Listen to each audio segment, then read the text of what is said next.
So నేను evening white sauce pasta చేసుకున్నాను. దానికోసం ఫస్ట్ పాస్తా బాయిల్ చేసుకుంటున్నా. దెన్ ప్యాన్ తీసుకొని అందులో బటర్ యాడ్ చేసుకొని ఫైన్గా చాప్ చేసుకున్న ఆనియన్, గార్లిక్ అండ్ కొన్ని బఠానీ ఉంటే అవి వేసుకున్నా. ఇంకా క్యాప్సికమ్ అవి ఉంటే అవి కూడా వేసుకోవచ్చు.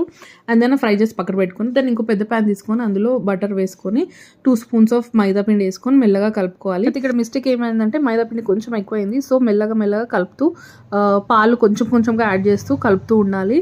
అండ్ స్పూన్తో కంటే సో ఇట్లా విస్కర్తోని చేస్తుంటే ఈజీగా లమ్స్ అన్నీ పోతాయి, మంచిగా సాఫ్ట్గా అయిపోతుంది. సో అట్లా పాలు కొంచెం యాడ్ చేసుకుంటే ఇట్లా స్మూత్ పేస్ట్ లాగా క్రీమీ టెక్స్చర్ లాగా వస్తుంది. అప్పటి వరకు మనం కలుపుతూ ఉండాలి.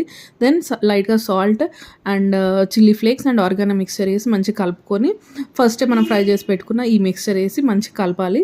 కలిపినాక బాయిల్ చేసి కూల్ చేసి పెట్టుకున్న పాస్తా యాడ్ చేసి మంచిగా మిక్స్ చేయాలి. మిక్స్ చేసిన ఇంకా ఇప్పుడు చీజ్ స్లైసెస్ ఉంటే యాడ్ చేసుకోవచ్చు. నా దగ్గర లేదు, సో నేను యాడ్ చేయలేదు. లాస్ట్లో లైట్గా పెప్పర్ పౌడర్ చల్లిన, అంతే white sauce pasta ready. Video నచ్చితే ప్లీజ్ సబ్స్క్రైబ్.